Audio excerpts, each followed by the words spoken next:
You're listening to The Luxury Item, the podcast on the business of luxury and the people and companies that are shaping the future of the luxury industry. Here's your host, Scott Kerr. Among the many potential permanent trends as a result of the COVID-19 pandemic is the shift to private jet travel. In the past 2 years, the private jet industry has been one of the few bright spots in an unprecedented travel downturn. The reason? An influx of new patrons who have turned to private planes, which come with more flexibility over scheduling and the ability to choose your fellow passengers in times of uncertainty. One global private aviation company that has been tearing up the skies during this surge is VistaJet. Founded in 2004 by the company's chairman Thomas Flohr, VistaJet sold more than 22,000 annual subscription hours in 2021, a significant increase of 90% compared to its 2020 numbers. And it looks like business is not slowing down anytime soon. My guest today on The Luxury Item is Matteo Atti, Executive Vice President of Marketing and Innovation at VistaJet. In this role, he leads a global marketing team in charge of the entire customer journey. Matteo began his career in Gucci during the Tom Ford tenure. He has led Nokia retail campaigns for over 30,000 shops, as well as headed the business development team for Bottega Veneta, catering to the luxury fashions elite. In London, he worked alongside Sir Paul Smith to refocus the business around its core attributes, products, and brand. His products have been featured in the Wall Street Journal, Robb Report, New York Times, Business Insider, and he has been a contributor to Forbes magazine. His ideas won the Legends Award from Departures magazine in 2019 and 2020. Matteo is also a professor of luxury business development at the International University of Monaco. Welcome to The Luxury Item, Matteo. Good afternoon, Scott. I'm really happy to be here. Thank you so much for inviting me. Great to have you on the show. So let's dive right in. So could you tell my listeners about VistaJet, its founder and its history and its business model? Well, VistaJet was born in 2004. It was founded by Thomas Flohr on one idea, having a consistent, global, and simple service in private aviation. Sounds like a pipe dream if you think how many different companies are in this world and how fragmented it is. And he said, I just want something that works perfectly.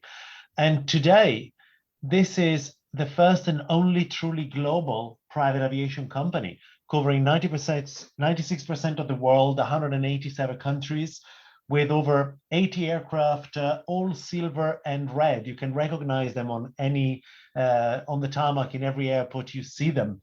The red stripe, right? Yes, exactly. Silver with a red stripe is one of the few very recognizable liveries in private aviations. And the way you can get on board is very simple. You buy a block of hours and you only pay for the hours you need. So full transparency, say that you need 100 hours or 200 hours to fly around the world. We pay for the aircraft and you simply rent the hours you need. The key thing here is, of course, that it's not just the aircraft you're chartering. You expect to have the same service as you would have in a suite or in your own mansion. We are the only company that has a cabin hostess on every flight, and they are trained by the British Butler Institute. We have the finest wine and private dining selections, the fastest Wi-Fi in the sky. We have pet services, a kids program, permanent bedrooms. And also we have a private world made of all the partners that we can rely on to help our customers follow their passions on board and a destination. So when Thomas launched this thing in 2004, did he see something in the market that just wasn't being addressed at the time? The reality was that he was describing the charter world as very inconsistent. And he was saying, I'm paying the same amount as being in a suite, in a presidential suite at the Four Seasons, and I need to stand up and do my own coffee in a styrofoam cup in a cabin that I cannot predict what it will look like, on an aircraft of an undiscriminate age, and where I don't have a safety record that is consistent around the world. And he was saying, why would I accept this from one of the most expensive items in the world? You would not accept that from your own home. And why would we accept this inconsistency? He said, when I go to hotel chains or to the best fashion brands, I know exactly how they'll greet me. I know exactly what will happen once I step inside, and I know what to expect time after time. This makes my life simpler. I don't need to rediscuss everything every time. Can I please have this from private aviation? Nobody was offering it to him, and he decided to do it. So how large is the VistaJet fleet now? And what kind of aircraft does it offer?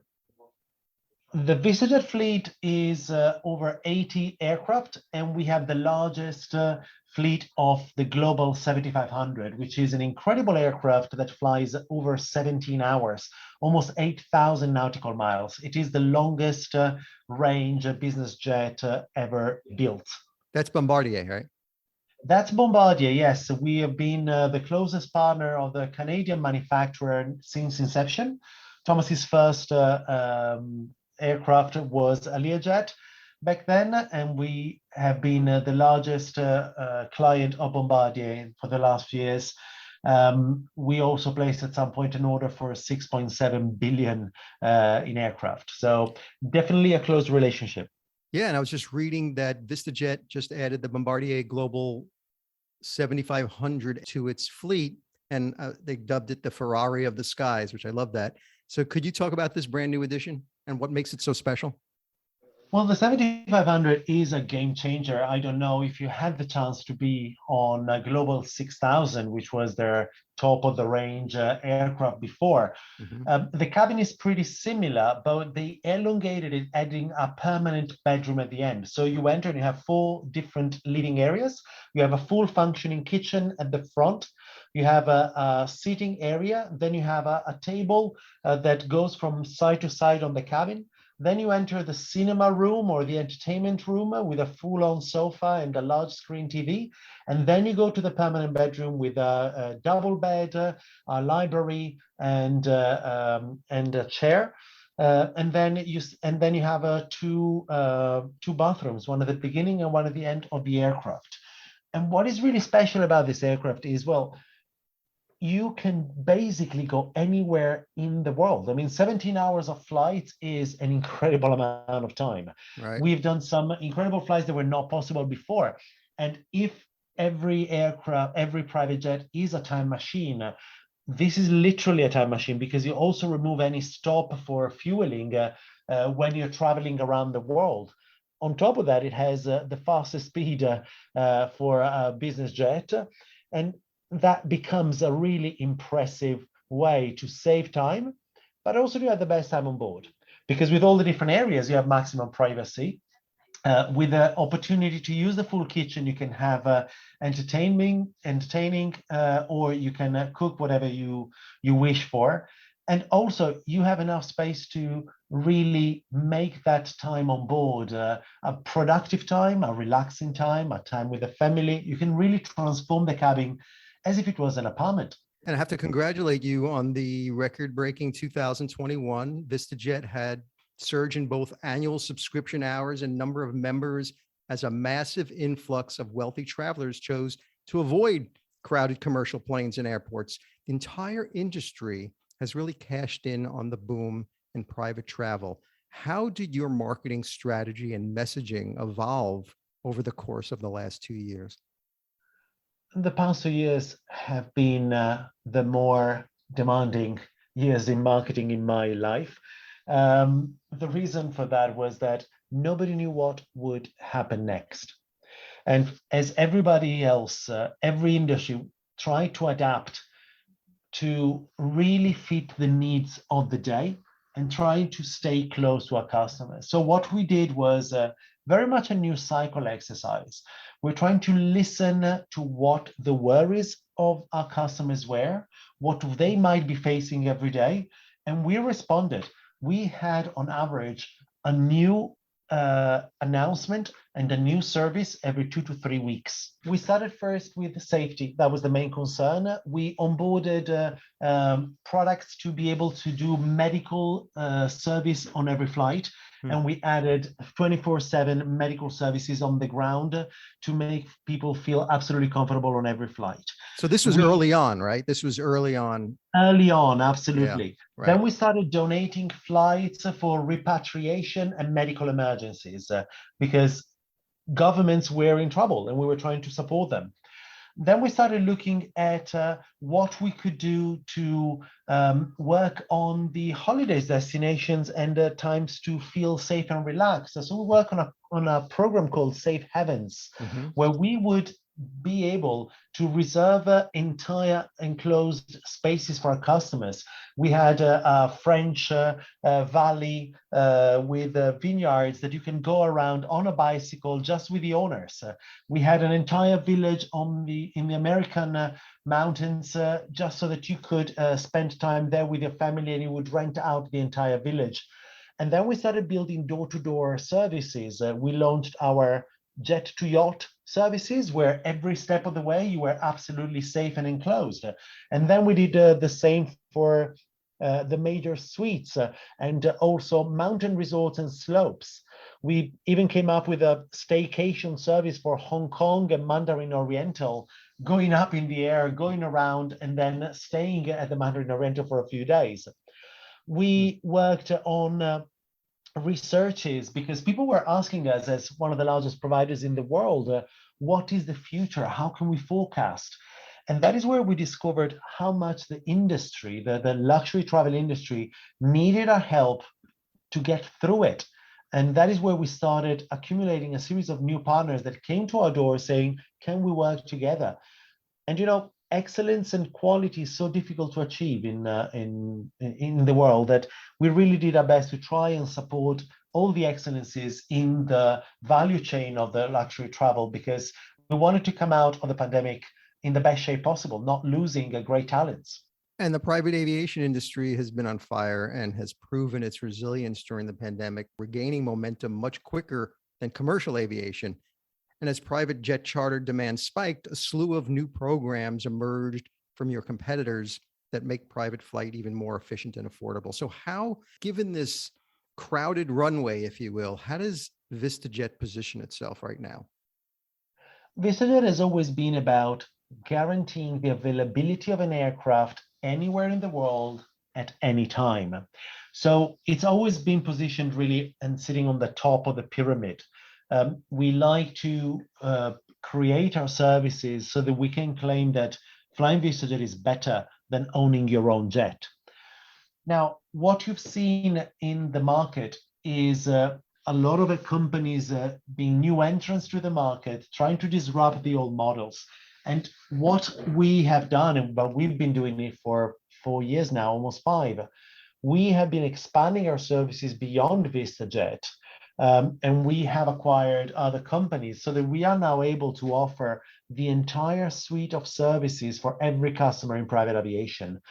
Through our sister company, EXO, we can offer instant booking through our app to over 2,000 aircraft. And you can book from one seat to an entire aircraft. You can charter an aircraft and sell seats from it. We are opening up shuttles. And so the reality is that as a group, nobody has the infrastructure that Vista has built. We have the highest level of safety. We know the local requirements in every country, so it's not a passenger's concern. We'll take care of that. But at the same time, we had the volumes to get priority anywhere in the world, in every airport in the world, because we are one of the largest players. And the difference, I think, is that a lot of new entrants are trying to build it, whereas VistaJet and the Vista Group have already built it. And before the pandemic, I was reading this McKinsey study that showed like 93% of people who could afford to fly private currently did not. How much of your business over the last 2 years were first-time private flyers? Well, let me just give you another number that absolutely matches what you were saying. During 2020, we experienced a demand that was 5 times bigger than 2019. Demand measured as number of people who contacted us trying to fly. So not necessarily people who actually flew, right? Because the number of flights was actually reduced depending on which flights we were allowed to operate. But if you start saying 5 times more demand, you start realizing how many of these people were actually people who could afford to fly private. Many were curious people, but most purchased when they were allowed to do it. And we captured, because of our positioning and our clear positioning, we captured the top end of the new entry. So the ones that came to us are the ones that can decide to stay after tasting the product. Right. In fact, we are still posting double-digit growth as of now, but not double-digit. We're talking 30, 50, 70% year on year, even after the recovery. So everyone who was coming our way has actually stayed. And we've been very, very pleased with the loyalty of our customers, even as we were operating in imperfect conditions. Because, as you know, every airport and every FBO was completely full. Aircraft availability was at its lowest because of demand being so high. So our customers have been incredibly accommodating with us, understanding what the current limitations were. And now we've seen our growth being absolutely monumental. The destinations and the places they've gone to have changed. Of course, you have to consider that based on regulations, business people would only be able to fly where they were allowed to. Right. It is a business tool, right? So we first saw a big influx into Europe. Then as Europe was closing during the pandemic, they moved to the US. Then Asia restarted again, and then it closed up again. The beauty of having a global business that is based on mobile assets is that we were allowed to move them anywhere the demand was. So for us, yes, it's been tricky, but compared to most other industries, we were allowed to adapt to where the demand was. So aside from being wealthy, describe VistaJet's core customer. Who gets what you do and is obsessed with the brand and what you do? That's a very good question. Let's see if I've been observing them well enough. Well, first and foremost, they know what they want. Most of them are self-made people, successful business people that have been flying private for a long time, whether it is on their own fortune, so because they became ultra high net worth individuals, or whether it is because they are head of big corporations, they don't want to lose time. So for them, it's not about projecting high-end luxury. Our task is to help them relax, take back their own time. So even if when you will read our press releases and our website, etc., it all sounds very white glove service, the reality is that we really focus on purposeful service. Say that you are a CEO of a company, you just want to be able to work or sleep properly.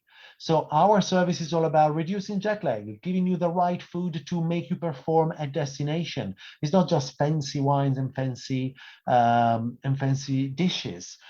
If you are flying with your family, sometimes you just need help understanding when the kids are going to be a little bit restless and find a way to diffuse their boredom. And that is what we train our hostesses in. So more than Uber luxury service, I would say that it is the most attentive services we try to go for, because eventually, even though they are incredibly successful people, the most important thing for them is making every minute count and be pleasurable so they can go on to the next thing. The way they become addicted, well, we try to make everything feel seamless and effortless. The worst thing we could do is to pass on any anxiety or stress to our customers. Mm-hmm. And the biggest satisfaction for me was when one of our customers a couple of years ago, I've been here for 3 years, came to me and said, you know what, Matteo, I would say that this is what flying private should be. So trying to bring to life that is not easy, absolutely. You really need to observe, try to understand what is needed and what is not, and just be able to remove everything that doesn't add value to them. We launched our VistaJet to Golf campaign last month, and I was interviewing John Ram down in California, mm-hmm. and I was sitting on a 7500 with him, and I said, off the record, John, what can we do? Because I mean, we are working on innovation projects and new services every month, right? What can we do for you? And he goes, Matteo, seriously, there is nothing else I could ask for. So the reality is that it's all about being ready, thinking what might be needed, have it at hand, keep it simple, and be ready for complex. Are you seeing more families? There's been a lot of family flying during the last couple of years. I think that is a reaction to the fact that a lot of people have been working from everywhere, and working from everywhere meant staying for longer periods of time in an area of the world or another, so they would bring their families with them. So yes, we have seen a lot of families going around on jets because of this new way of living throughout the world. And the last several years or so, it seems Vista has been on a shopping spree for acquiring other private jet operators. The most recent deals that I was reading about was for Air Hamburg, and just even more recently, JetEdge. Is this part of the private aviation world domination plan? What's the big picture here? I love how you're describing it. Yes, it sounded a little bit like that. Consider that between the two of them, we get access to about 170 aircraft. So yes, it is quite a big shopping spree. It's like after you get your bonus, right? The reality is that we had planned for acquiring more aircraft in line with our growth. Now, historically, VistaJet growth has been around 25% a year, 25 to 30% a year since its inception, right? Very regular, steady, planned development, do more marketing, get more customers, get more aircraft, and then restart the cycle. During the pandemic, we realized that all that we've been seeding had started catching the eyes of a lot more people all at once. And even if we had planned acquiring more aircraft, we were struggling to get more crew, etc. So we said, why should we try to go alone about this? Why can't we try to join forces with some of the best companies out there?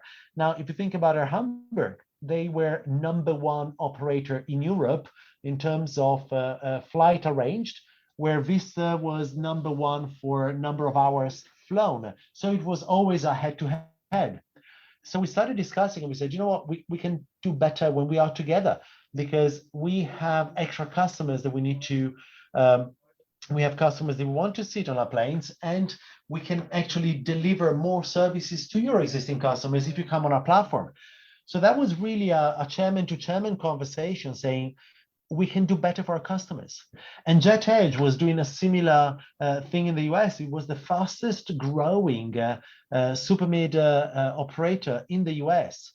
And they were trying to understand, how can we go global? And we said, we already have a global platform. Your customers need that. And we need more space and more opportunities to serve our customers in the United States. And we have a limitation in number of aircraft. So our mission is not global domination, is offering the perfect service for every customer in private aviation. And that's what we're trying to do. We're trying to offer global services, simple tariffs, ultimate service, and creating this beacon of excellence.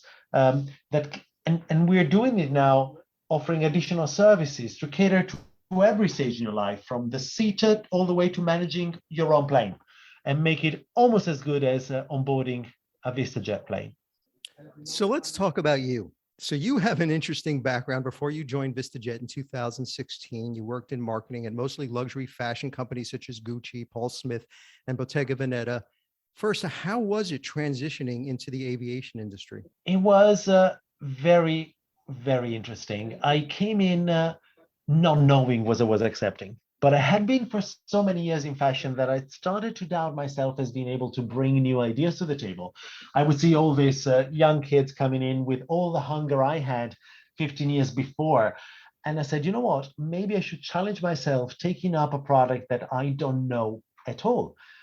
The continuity element, of course, were the customers, because when you've been dealing with brands like Bottega Veneta, of course, I remember selling a 75,000 pounds bag, $120,000 bag here in London to a customer, right? So you are quite accustomed to creating great service and making people fall in love with things. So that was my expertise, the one that I was bringing over.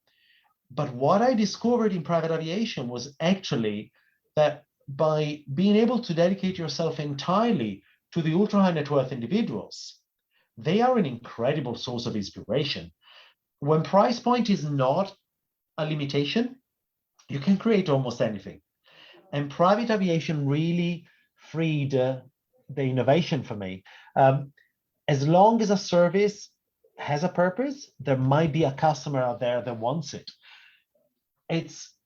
Every flight is unique. Every time you reinvent something, it's like moving between pret-a-porter and alta moda, right? And when you go into that high fashion level, that is where you learn about the individuals. I already had a lot of experience on local cultures, different ways to buy, and also how to support self-representation and understanding the why behind a purchase and seeing the person behind the headlines. Being able to be in private aviation and being exposed to a level of customers like the ones we have is incredible, because you really see the human behind the myth. You work with governments, you work with the top CEOs, big inventors, the people with most success in the world, and you see them in their private life and how nice they are most of the time. You recently wrote an article in Forbes on the changing face of luxury. In it, you discuss how brands should become irrelevant, how you say it's a symbol of the moment to fit perfectly in somebody's life at a specific moment. So can you talk a little bit more about this specific idea, and what strategies are you exploring for VistaJet to make it a symbol of the moment in people's lives when they can choose to spend their money on a number of different types of luxury goods? People flying VistaJet, as I was saying, are so successful. There's no way you can impress them, okay? They are the one who are leading the world to what it will be in the next 50 years. So as a marketer, the first thing I had to say is, okay, here I need to take a humble approach and help our brand represent a valid and trusted partner in these people's life.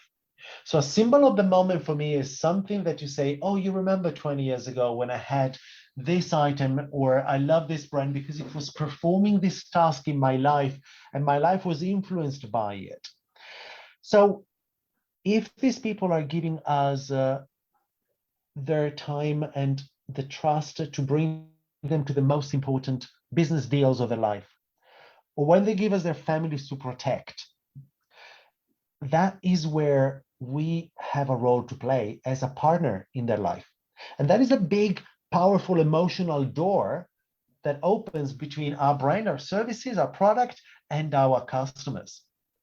Because if life is freedom to choose how to spend, free of necessities, right? Then our task is adding value to the personal time through the best product we can design. So the question we always have in our head here at VistaJet is, how can we transform the lost time of transportation into time to love, time with people, time for yourself, incredible services, inspirational services? We cannot compare ourselves with other aviation services, right? We want to stand tall amongst the best in any industries. We want to produce excellence of the type of time you spend with us. So people can be able to move between different options. They decide how they're going to spend their time. The fact that they decide to spend it on one of our aircraft is a big gift to us, a big gift and an opportunity to spend time together. We have been launching new programs every year, and best flattering possible, our competitors have been following. And this is just what we designed for. When you create your marketing ideas, do you draw inspiration from other categories like fashion or the art world, such as developing creative collaborations or forging dynamic partnerships? One of the people I admired most through my career was Sir Paul Smith. Mm-hmm. And as he always said, you can find inspiration in everything. And if you can't, look again. So more or less every day, I read 3 newspapers and about 10 newsletters to see where our brands can add value and to see how other people are trying to transform themselves to fit into people's lives. We always look for partners with the same spirits. So definitely fashion, art, food, hospitality, car industry, racing, technology. Every one of these services has something incredible to give us. And when we can try to do something together, we will do it. When we can take inspiration and launch our own things, we will do that as well. The key thing is the spirit. The spirit is of service and surprise, trying to put a smile on our client's face. I'm sure VistaJet collects a ton of information on its customers, profiles, travel patterns, etc. How does VistaJet use the data it collects to create more authentic connections with its customers? You know what? There is the transactional data where they fly. But of course, that has been highly impacted in the last few years from the travel restrictions. So we used to have an historical database where we knew exactly when people would go to the Mediterranean, when to the Maldives, when to work in New York, and then we would observe capital movements between South America and Africa, or Russia to Middle East, etc. We captured all these new things. The reality is that the most important thing is that we are about personal relationships, and we observe customers when they fly. We are literally in their kitchen, in their lounge, in their bedroom.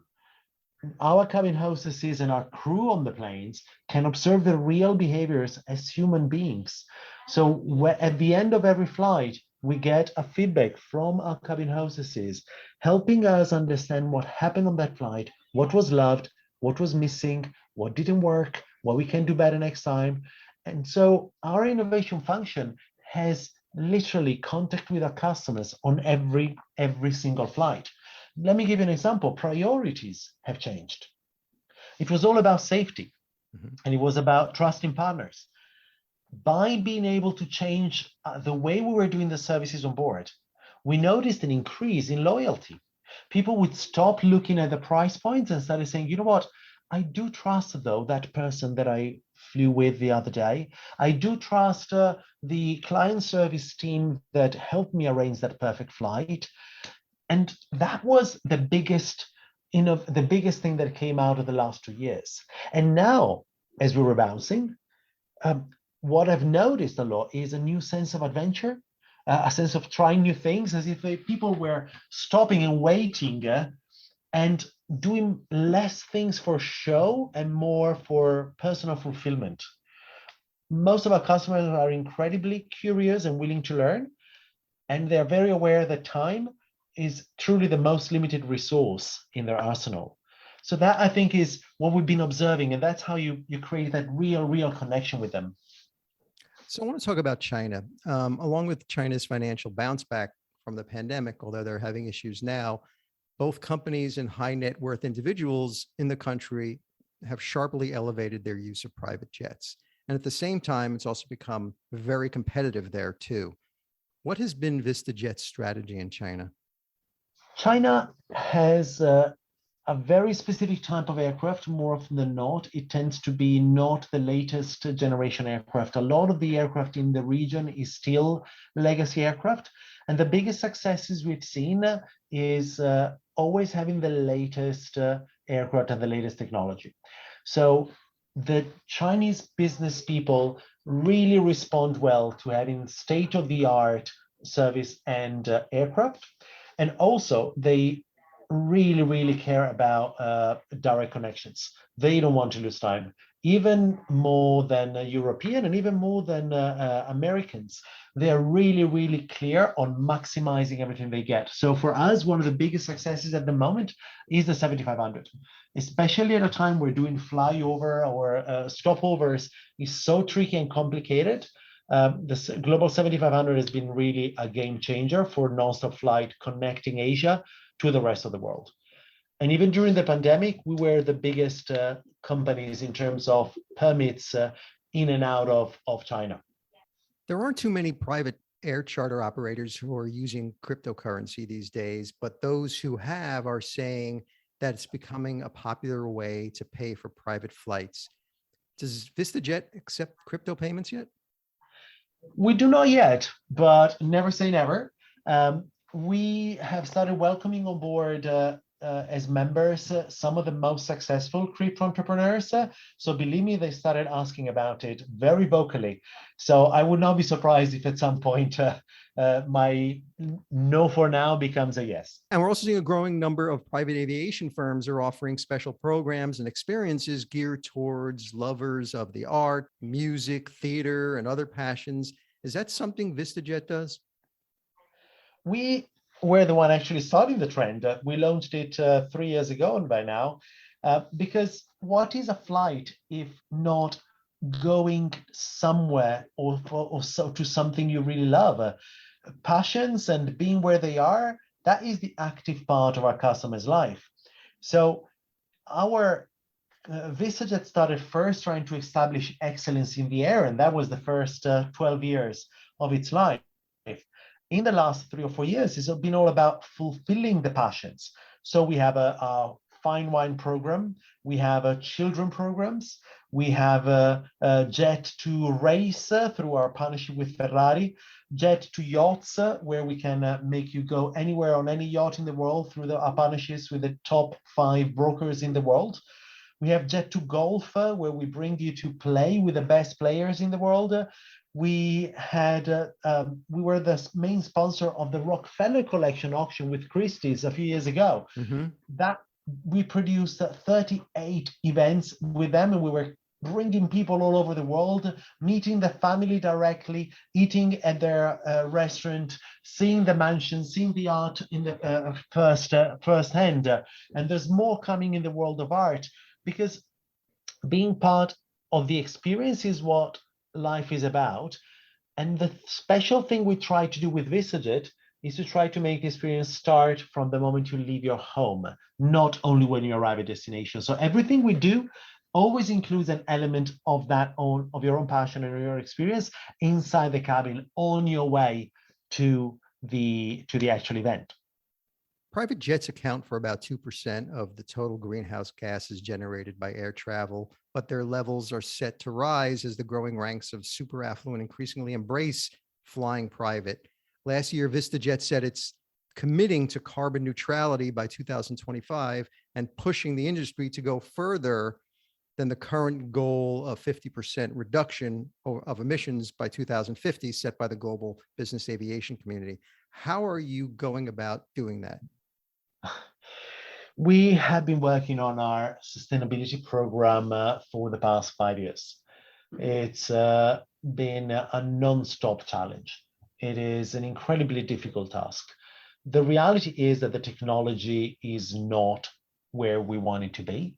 And so what we decided to do is not to wait and not wait for electric aircraft or hydrogen powered aircraft that will not be available for the next 10, 20, 30, 40 years, right, especially on the long haul, which is the services we offer. And of course, not having a perfect solution, we had to build a plan that goes across 10 different pillars. Of course, the most obvious one and the quickest win is carbon offsetting, but we know that that is only a temporary measure. So for carbon offsetting, we have recruited the top projects in the world, and that is something that we started immediately. But more interesting than that, we have invested in aircraft with lower consumption. Now try to imagine a Global 7500, which is the longest and biggest business jet ever built, has lower consumption than the Global 6000. So we are trying to invest in aircraft that consumes less. The second biggest thing that we're doing is technology. You have no idea how much we are being able to reduce in terms of our emissions by using our routing tools more efficiently.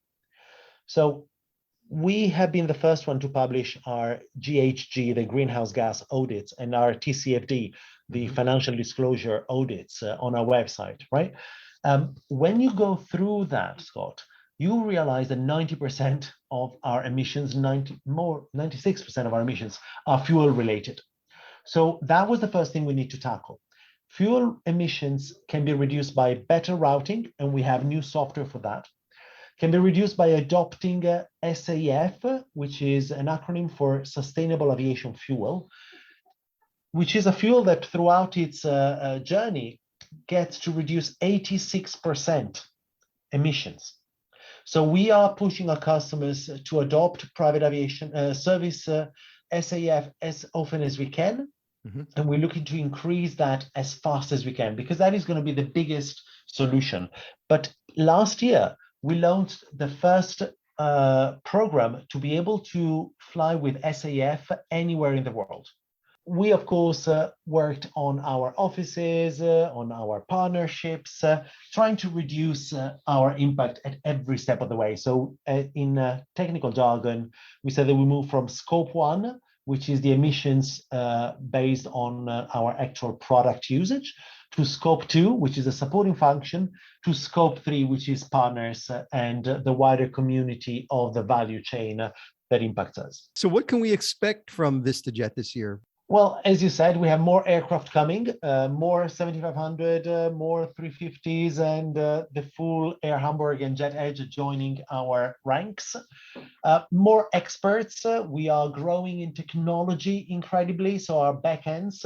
Just try to imagine the advantages we can bring to everyone in terms of reduction in price and reduction of emissions through AI and moving aircraft only where it needs to go, right? So that is going to be another big push for us, optimizing that. We have launched the fastest Wi-Fi in the air. We are looking to continue to support business flights in the best way possible. More safety on board. And then we're looking at new programs for passions, but unfortunately, I cannot disclose them now. Thought we could break something. Matteo, my final question is the luxury item question, which I ask all my guests. So if you were stranded on a deserted island and you could only have one luxury item with you, what would that luxury item be? It can't be a VistaJet. So that's any form of air transportation is out of the question. It can't be any form of water transportation. It can't be anything that requires mobile service that you can call somebody to get you off that island. It's just you, a lot of sand, a lot of palm trees, surrounded by miles and miles of ocean. What would that one luxury item be that you would like to have with you? I think it would be a book. A book, perfectly bound first edition of 100 Years of Solitude. Characters would keep me company on my stretch of desert island that you just described, as long as I'm there. And the binding will always remind me of our power to handcraft beauty. And the paper will always remind me how fragile beauty can be. I love that answer, Matteo. Matteo Atti, Executive Vice President of Marketing Innovation at VistaJet. Thank you so much for joining me on the luxury item. Thank you so much, Scott. It's been a pleasure.